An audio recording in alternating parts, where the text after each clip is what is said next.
नमस्कार विद्यार्थियों, Adams academy Jaipur के यूट्यूब चैनल पे आपका स्वागत है। आज अपन आरपीएससी का एक टॉपिक शुरू कर रहे हैं, लीनियर इक्वेशन। यहाँ से आरपीएससी एक क्वेश्चन पूछती है और ये क्वेश्चन अपना गलत नहीं होना चाहिए। बहुत अच्छे स्तर के क्वेश्चन आते हैं इस टॉपिक से और आसान भी होते हैं अगर इस टेबल को अपन समझ लेंगे अच्छे से। देखिए दोस्तों, लीनियर इक्वेशन में किस प्रकार के सवाल बनते हैं मैं आपको थोड़ा सा बता दूँ भी। एक तो इस टेबल को अपने को अच्छे से लर्न करनी है। दूसरी बात, मैं आपके लिए क्वेश्चंस भी लेके आया हूँ। क्वेश्चंस के अंदर जिस प्रकार से आपको एक्स और वाई का मान निकालना है, अनंत हल निकलेंगे, अद्वितीय हल निकलेंगे, वो अपन सारा उस टेबल के माध्यम से करेंगे। और आरपीएससी ने किस प्रकार के पेपर में प्रश्न पूछे गए हैं, इस प्रकार के प्रश्न आरपीएससी ने पूछे हैं और ये भी अपन इसको लेंगे। तो दोस्तों, वीडियो को शुरू करते हैं अपन। सबसे पहले अपन लीनियर इक्वेशन के टेबल को समझना पड़ेगा। ये लीनियर इक्वेशन की टेबल क्या होती है। देखिए, आपको लीनियर इक्वेशन के अंदर मैं डायरेक्ट पिन द पॉइंट काम करूँगा। इसके अंदर आपको सबसे पहले रेखीय समीकरण का पता होना चाहिए। लीनियर इक्वेशंस बोलते हैं इसको अपन। इसके अंदर आपको पेपर में दो इक्वेशन दे रखी होगी। एक तो ये वाली दे रखी होगी, इसको अपन इक्वेशन 1 बोलते हैं, और एक इक्वेशन आपको ये दे रखी होगी, इक्वेशन नंबर 2 दे रखी है। आपको मैं डायरेक्ट बता देता हूँ सीधा भी। इसके अंदर जो ये x के साथ में a लगा हुआ है और y के साथ में b लगा हुआ है और c के साथ कुछ नहीं लगा हुआ, आप सीधा ध्यान रखना x का गुणांक a1 होगा। आपको ये भी नहीं पूछेगा भी x का गुणांक क्या है, y का गुणांक क्या है। आपको मैं नॉलेज के लिए बता रहा हूँ, x का गुणांक a1 होगा, y का गुणांक b1 होगा। उसी प्रकार से x का गुणांक a2 होगा और y का गुणांक b2 होगा।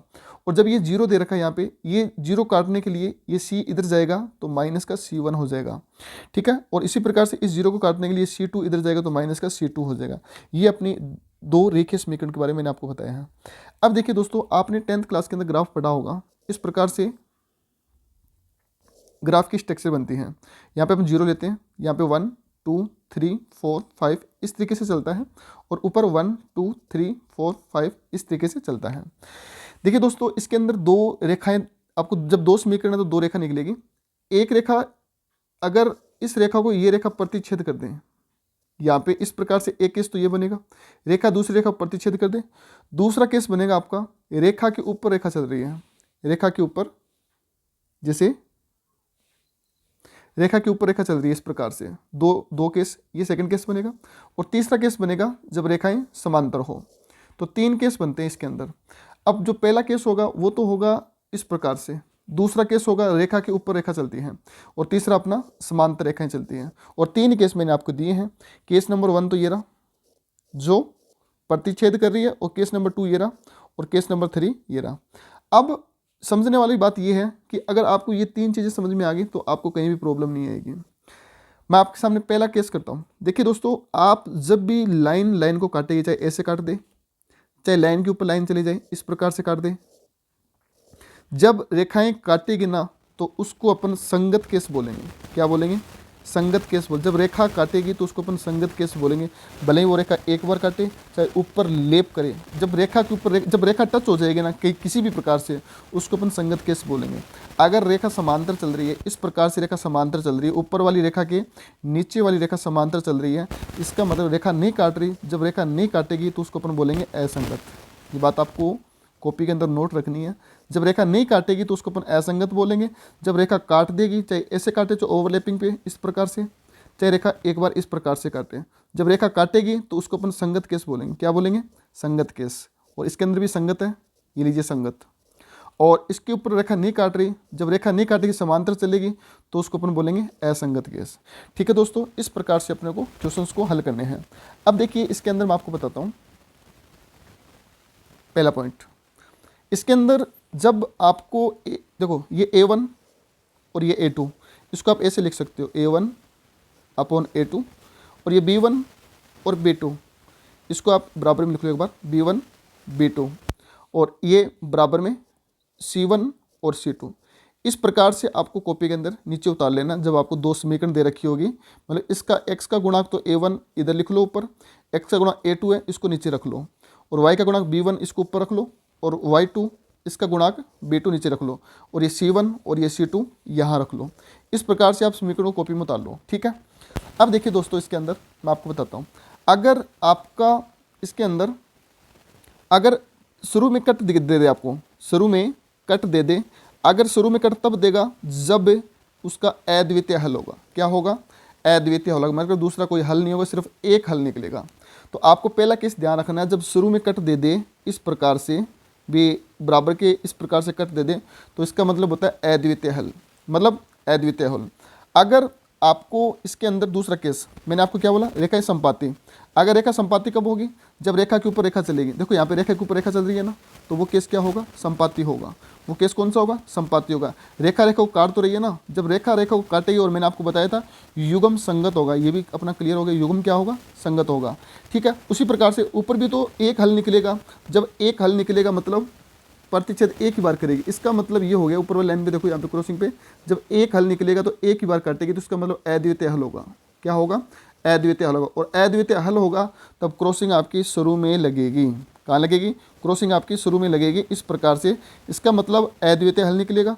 और एक बार क्रॉसिंग, भले क्रॉसिंग चाहे एक बार कर दे चाहे कितनी बार कर दे, उसका युग्म क्या बनेगा, संगत युग्म बनेगा। ये बात मैंने आपको पहले ही बता दी थी। जब लाइन लाइन को कट करेगी तो युग्म संगत बनेंगे, अगर लाइन समांतर होगी तो युग्म असंगत बनेंगे। ये तीनों चार्ट आपको पता होना चाहिए। पहला पॉइंट, जब लाइन काटेगी, इसमें भी लाइन काट रही है, इसमें भी लाइन काट रही है और इसमें लाइन नहीं काट रही, तो इसका मतलब ये दोनों तो संगत हो गए और ये असंगत हो गया। अब दूसरा पॉइंट देखिए, अगर ये शुरू में क्रॉस लग जाए तो इसका मतलब ये हो गया अद्वितीय हल, सिर्फ एक हल निकलेगा। अगर ये लास्ट में क्रॉस लग जाए, क्या लग जाए, लास्ट में इस प्रकार से लाइनिंग कट हो जाए, तो इसका मतलब कोई हल नहीं निकलेगा। और कोई हल कब नहीं निकलेगा, जब रेखा समांतर होगी, क्योंकि रेखा समांतर चलती रहेगी, एक दूसरे को काटेगी नहीं तो कोई हल निकलेगा ही नहीं। हल तब निकलते हैं जब एक दूसरे को रेखा काटती हैं। ठीक है दोस्तों, इस प्रकार से रेखाएं समांतर होती हैं तो कोई हल नहीं निकलेगा। अगर रेखा संपाती होगी, संपाती का मतलब क्या होता है, रेखा के ऊपर रेखा चल रही है तो रेखा के ऊपर रेखा चलेगी, तो वो केस मेरा कौन सा होगा, संपाती केस होगा। जिस प्रकार से मैं आपको यहाँ पे बता देता हूँ कि भाई रेखा के ऊपर रेखा चल रही है इस प्रकार से, ठीक है, तो ये संपाती केस होगा। और रेखा के ऊपर इसका पता नहीं कितने हल निकलेंगे, तो मतलब यहाँ पे भी इस प्रकार से पॉइंट पॉइंट लगेंगे रेखा के ऊपर रेखे, क्या पता वो यहाँ पे कट रहा हो, यहाँ कट रहा हो, तो मतलब इसका मतलब हो गया अनंत हल निकलेंगे। कितने हल निकलेंगे, अनंत हल। अगर रेखाएं समांतर होगी तो कोई हल नहीं निकलेगा और युग्म भी असंगत बनेगा। अब देखिए दोस्तों, अगर एक हल निकलेगा तो इसका मतलब वो प्रतिच्छेद कर रही है। क्या कर रही है, प्रतिच्छेद, मतलब काटेगी तो प्रतिच्छेद ही करेगी। ये प्रतिच्छेद कर रही है सिर्फ एक ही बार, तो एक बार काटेगी तो उसको प्रतिच्छेद बोलेंगे। अगर बार बार लाइन के ऊपर लाइन है तो उसको अपन संपाती बोलेंगे। और संपाती के अंदर युग्म संगत होते हैं, प्रतिच्छेद के अंदर युग्म संगत होते हैं, लेकिन समांतर में युग्म असंगत होते हैं। संपाती के अंदर अनंत हल होंगे और समांतर के अंदर कोई हल नहीं होगा। आपको बड़ा बड़ा मैं आपको बता दूं, इसके अंदर आपको सिर्फ दो ही बातें याद रखनी। इसके अंदर संपाती के अंदर अनंत हल और समांतर के अंदर कोई हल नहीं निकलेगा। ये टेबल मैंने आपको तसल्ली से बताई है, आप इस टेबल पे अच्छे से काम करना है। अब देखिए दोस्तों, अगर ये तीनों बराबर हो जाए ना, तीनों बराबर हो जाए, तीनों ये बराबर कब होंगे, जब संपाती होगा और लास्ट में कट लगेगा तो रेखा समांतर होगी। अगर शुरू में कट लगेगा तो प्रतिच्छेद बनेगा। ठीक है दोस्तों, और मैंने आपको अभी बता दिया, जो काटेगा उसको संगत बोलेंगे और जो समांतर चलेगा उसको अपन असंगत बोलेंगे। ठीक है दोस्तों, इस प्रकार से इस टेबल को आप आराम से तसल्ली से नोट कीजिएगा कॉपी के अंदर। उसके बाद अपने क्वेश्चंस करेंगे। जिस बच्चे को ये टेबल समझ में आ गई वो आसानी से क्वेश्चन को हल कर सकता है। मैं एक बार फिर बता देता हूँ आपको किस प्रकार से मैंने इस टेबल को समझाया है। अब पेपर में प्रश्न किस प्रकार से आएगा मैं उसकी पहचान बता देता हूँ आपको। वो बोलेगा कि दो समीकरण दे रखी हैं जिसके अद्वितीय हल हैं, तो आपको तुरंत समझ जाना है अद्वितीय हल होगा तो आपको शुरू में क्रॉसिंग करनी है, सीधी सी बात। वो बोलेगा कि आपको अनंत हल हैं, क्वेश्चन में बोलेगा वो आपको अनंत हल निकलते हैं, तो आप समझ जाना तीनों समांतर, मतलब ये बराबर के निशान रहेंगे। आपको बोलेगा कोई हल नहीं है, तो कोई हल कब नहीं निकलेगा, जब लास्ट में क्रॉसिंग लगेगी। बस इतनी पहचान आपको रखनी ही है। अद्वितीय हल बोलेगा तो शुरू में क्रॉसिंग लगेगी, अनंत हल बोलेगा तो कोई क्रॉसिंग नहीं लगेगी, और कोई हल नहीं निकलेगा तो लास्ट में क्रॉसिंग लगेगी। आप आसानी से क्वेश्चन को निकाल सकते हो। ये याद हो गया। जहाँ पे लाइन कटेगी उसको संगत बोलेंगे, जहाँ पे लाइन नहीं कटेगी नहीं तो उसको असंगत बोलेंगे। ठीक है, अद्वितीय हल का मतलब प्रतिच्छेद बिंदु को अद्वितीय हल बोलेंगे, संपाती को अनंत हल बोलेंगे, और कोई हल नहीं निकलेगा। कब नहीं निकलेगा हल, जब रेखाएं समांतर होती है और समांतर रेखा में लास्ट के अंदर ब्रेक लगता है क्रॉसिंग का। ठीक है दोस्तों, इस टेबल को आप बार बार नोट, मतलब बार बार इसको याद करना। आपका एक क्वेश्चन आरपीसी के माध्यम से बिल्कुल राइट हो जाएगा दोस्तों। ठीक है दोस्तों, अब मैं क्वेश्चन क्यू पे आता हूँ। क्वेश्चन किस प्रकार से आरपीसी पूछती है और किस प्रकार से अपने को क्वेश्चन को हल करना है। अब इसमें एक क्वेश्चन दे रखा है, देखिए दोस्तों, इसमें दे रखा है कि भी निम्न समीकरण है, इक्वेशन दे रखी है x + y = 14 और 2x - y = 16, x और y का मान क्या होगा। देखिए दोस्तों, इस क्वेश्चन को आप डायरेक्ट भी कर सकते हो, x का वैल्यू का मान पुट कर सकते हो, आप इसको मतलब दोनों को बराबर करके कर सकते हो, सब कुछ कर सकते हो। लेकिन आरपीसी में अपने को कौन सी अप्रोच यूज़ करनी है वो मैं आपको बता देता हूँ, ताकि सभी बच्चों को जो आर्ट्स के, कॉमर्स के, साइंस के, उनको बेनिफिट मिल जाए। आपको कुछ नहीं करना है इसके अंदर, आपको एक्स वाई के मान देखो, जो इंटेलिजेंट है वो बच्चे पुट करके निकाल देंगे। मैं आपको इसका बेसिक सा फंडा बता देता हूँ ताकि सभी बच्चों को इसका बेनिफिट मिल जाए। तो इसमें आपको समीकरण एक तो दे रखी है x + y = 14 और दूसरी दे रखी है 2x - y = 16। आपको x और y का वैल्यू निकालना है। देखिए दोस्तों, मैं यहाँ पे लिख लेता हूँ x + y = 14 और 2x - y = 16। अब ये देखो, इसके अंदर दो मान दे रखे हैं आपको, x दे रखा है, y दे रखा है, यहाँ पे 2x और y दे रखा है। इन चारों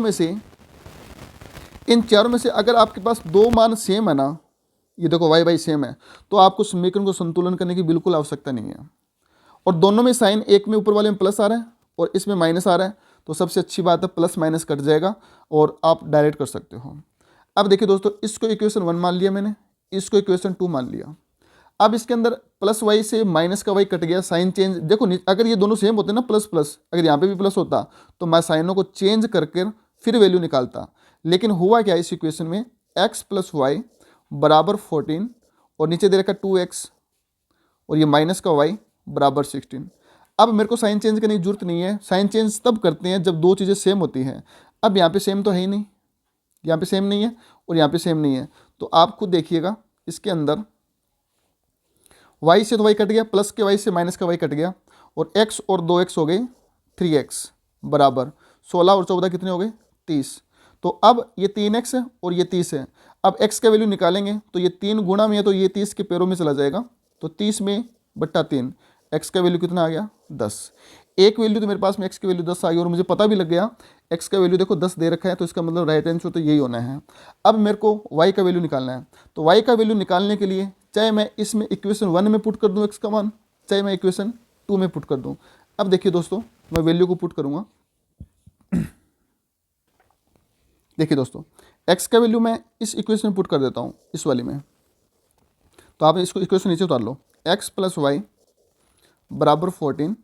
अब x का वैल्यू यहाँ पे रखोगे आप, तो x का वैल्यू 10 + y = 14। अब देखिए दोस्तों, ये 10 है ना, ये 10 उधर जाएगा तो माइनस का हो जाएगा। अगर अब आप y = 14, ये 10 प्लस का था तो उधर माइनस का हो जाएगा, अगर ये 10 माइनस का होता तो इधर प्लस का हो जाता, तो 14 - 10, तो y का वैल्यू कितना आएगा 4। तो मेरा राइट आंसर क्या बनेगा, 1 नंबर ऑप्शन मेरा इस क्वेश्चन का आंसर रहेगा। ठीक है दोस्तों, अब इस प्रकार से सॉल्व क्वेश्चन को आपको करना है, ये मैंने इसमें आपको सारा बेसिक बता दिया। अब सेकंड क्वेश्चन देखिए किस प्रकार से करते हैं अपन।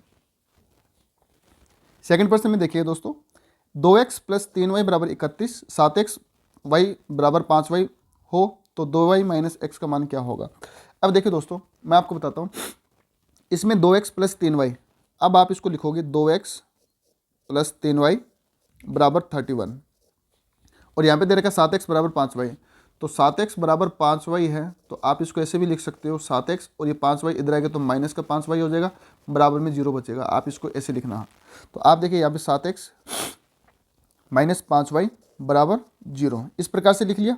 अब देखिए दोस्तों, इसके अंदर समीकरण बैलेंस नहीं है, मैं समीकरण में बैलेंस करने के लिए क्या करूँगा, एक चीज़ को मैं संतुलन करूँगा, चाहे मैं इसको कर लूँ, चाहे मैं इसको और इसको कर लूँ, एक को मेरे को संतुलन करना पड़ेगा।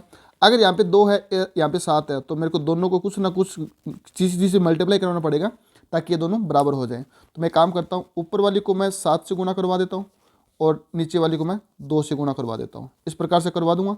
तो आप देखिए 7 को 2 से करोगे तो 7 दूँगा 14x प्लस का प्लस और 7 तिया 21y बराबर, और 7 को जब 31 से गुणा कराओगे तो 7 एकम 7 और 7 तिया 21, 217। ये इक्वेशन 1 बन गई। दूसरी 2 7 14x - 2 5 10y बराबर 2 को 0 से करोगे तो 0। ठीक है दोस्तों, इस प्रकार से मैंने संतुलन करवा लिया। अब देखिए आप क्वेश्चन के अंदर ये दोनों प्लस के हैं, दोनों कटेंगे नहीं, काटने के लिए साइन चेंज करने पड़ेंगे। यहाँ पे मैं माइनस करूंगा और ये माइनस का था तो यहाँ पे मैं प्लस करूंगा, यहाँ पे कुछ नहीं है तो मैं यहाँ पे माइनस करूंगा। अब 14x से तो माइनस का 14x कट गया, 21 और 10 कितने हो गए 31y बराबर 217 में से 0 गया 217। अब y का वैल्यू कितना आ जाएगा, यहाँ पे y का वैल्यू आ जाएगा मेरे पास में, जब आप इसमें करोगे तो 217/31 पैरों में चला जाएगा। अब आप इसको काटोगे 31 आता 217, y का वैल्यू कितना आ गया 7। अब मेरे पास में y का वैल्यू 7 आ गया। क्वेश्चन ने क्या पूछा आपसे, 2y माइनस एक्स का मान क्या होगा, ये पूछा अपने से। अब अपने को x का वैल्यू भी निकालना पड़ेगा। अब अपन x का वैल्यू निकालेंगे तो किसी ना किसी इक्वेशन में पुट करना पड़ेगा। ये इक्वेशन नंबर मेरी 2 है। अब मैं इस y का वैल्यू को मैं यहाँ पे पुट कर देता हूँ इक्वेशन नंबर 2 में। इक्वेशन को नीचे उतार लेता हूँ, 14x माइनस 10y, ये वाली इक्वेशन उतारनी है दोस्तों नीचे, ये वाली इक्वेशन नीचे उतार रहा हूँ मैं। 14x माइनस 10y बराबर 0। अब y का वैल्यू 7 है तो 14x माइनस 10 गुना 7 बराबर 0, तो 14x माइनस 70 बराबर 0। अब ये 70 माइनस का उधर जाएगा तो किसका हो जाएगा, प्लस का, तो 14x बराबर 70। x का वैल्यू निकालना है तो 70 में 14 का भाग दोगे तो 14 5 70, x का वैल्यू कितना आ जाएगा दोस्तों 5।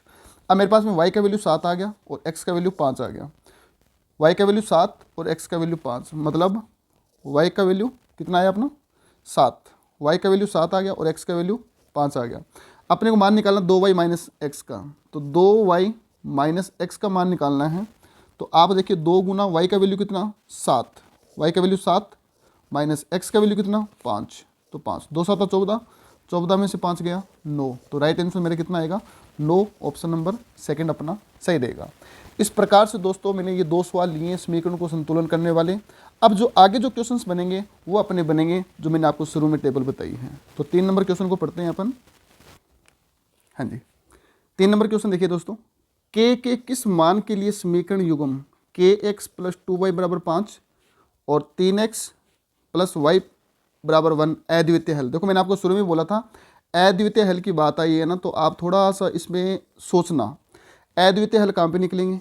देखो अद्वितीय हल वहाँ पे निकलेंगे जब लाइन इस प्रकार से प्रतिच्छेद करेगी, और प्रतिच्छेद करेगी तो संगत हल निकलेंगे, ये दूसरी प्रॉपर्टी। और संगत निकलेंगे तो समीकरण में पहली स्टेप पे ही आपका क्या लग जाएगा, ब्रेक लग जाएगा। इस प्रकार से ये बात मैंने आपको बताई थी, इस प्रकार से आप थोड़ा सोच लेना। अब देखिए अब वैल्यू को पुट करेंगे अपन। देखिए दोस्तों पहली समीकरण दे रखी है आपको kx प्लस 2y बराबर 5 और दूसरी दे रखी है आपको 3x प्लस y बराबर 1। y के साथ कुछ भी नहीं होता है तो अपन क्या मानते हैं 1 मानते हैं। अब देखिए दोस्तों अब मैं इसको सिस्टमेटिकली तरीके से सेट कर लेता हूँ। यहाँ पे k 3 तो इसका मतलब k/3 बराबर क्रॉसिंग और 2/1 बराबर 5/1। अब आपको देखो सभी में देखो ऑप्शन देखो काटा हुआ है काटा हुआ है काटा हुआ है काटा हुआ है, इसका मतलब अपन इन दोनों में तुलना कर लेते हैं। तो इस k को इधर गुणा करोगे तो 1 के बराबर 3 दुआ 6, तो k का बराबर देखो काटा लगेगा साथ में, तो k बराबर ये भाग में जाएगा तो 6, k का मान 6। इस प्रकार का कोई ऑप्शन है क्या, तो इस प्रकार का ऑप्शन अपना 3 नंबर बनता है जो मेरा राइट आंसर होगा। ठीक है दोस्तों, इस प्रकार से प्रश्न को अपने को हैंडल करना है। फिर से देखिए इस सवाल को मैं आपको वापस इसको डायरेक्ट बता देता हूँ और सिस्टमेटिकल तरीके से मैंने आपको बता ही दिया। देखिए दोस्तों आपको इस सवाल के अंदर कैसे करना है, आपको ये तो पता लग गया होगा कि भाई के बट्टे में 3 बराबर क्रॉसिंग 2 बट्टे में y के साथ कुछ नहीं है तो 1 बराबर 5 बट्टे में 1। इस प्रकार से तो आप तुरंत समझ गए होंगे k का 1 से गुणा करोगे तो k बराबर 3 को 2 से गुणा करोगे तो 6 क्रॉसिंग। तो ऐसा ऑप्शन कौन सा अपना, जो अपना ऑप्शन नंबर 3 रहेगा दोस्तों। ठीक है दोस्तों, ये मैंने आपको अद्वितीय हल की प्रॉपर्टी बताई है जो आप इसको कॉपी में नोट कर लेना, प्रश्न के माध्यम से इस प्रकार का सवाल पेपर में आता ही आता है। नेक्स्ट प्रश्न देखिएगा, k के किस मान के लिए समीकरण युग्म 4x प्लस ky प्लस 8 बराबर 0, 2x प्लस 2y प्लस 2 बराबर 0 का अद्वितीय हल। वही बात अद्वितीय हल का नाम आते आप समझ जाना, प्रतिच्छेद असंगत और क्रॉसिंग लगेगी शुरू में इस प्रकार से, तो आप तुरंत समझ गए होंगे इस प्रकार से स्ट्रक्चर बनेगा। तो आपकी समीकरण देखो +8 है ना, तो ये उधर जाएगा तो -8 हो जाएगा, 0 कट जाएगा। ये प्लस का 2 इधर जाएगा तो -2 हो जाएगा, 0 कट जाएगा। तो आप खुद देखिएगा 4x + ky बराबर -8, और दूसरा है 2x + 2y बराबर -2। तो आप देखिए दोस्तों 4/2 बराबर क्रॉसिंग, k/2 बराबर -8 -2। तो आपका ऑप्शन क्रॉसिंग में ही है, ये लो क्रॉसिंग में ही है, तो क्रॉसिंग में ऑप्शन है। तो आप बताओ 4 को 2 से गुणा करो, 4 2 8, क्रॉसिंग से k को गुणा करोगे इससे 2 से तो 2k, तो k का वैल्यू कितना आ जाएगा 4 के बराबर, इस वाला ऑप्शन है। तो ये वाला ऑप्शन है मेरा 4 नंबर ऑप्शन। तो राइट आंसर मेरा बनेगा k के बराबर 4 नहीं होना चाहिए। ठीक है दोस्तों, इस प्रकार से आपको इस प्रश्न को करना है। Next last and final question देखिएगा आज की क्लास का, किस प्रकार से अपन क्वेश्चन को हल करते हैं। देखिए दोस्तों 5 नंबर सवाल में क्या बोला इसने, k के किस मान के लिए समीकरण युग्म 2x + ky बराबर 11, 5x - 7y बराबर 5 का कोई हल नहीं। अब कोई हल नहीं, ये कौन सा स्टेप है, पहले में तो है अद्वितीय, दूसरे में है आपका अनंत हल, तीसरे में क्या है आपका, तीसरे में आपका कोई हल नहीं। अब ये कोई हल नहीं, तीसरा वाला पॉइंट है, जिसका मतलब यहाँ पे क्रॉसिंग लग रही थी आपकी लास्ट में, a1/a2, b1/b2 और c1/c2।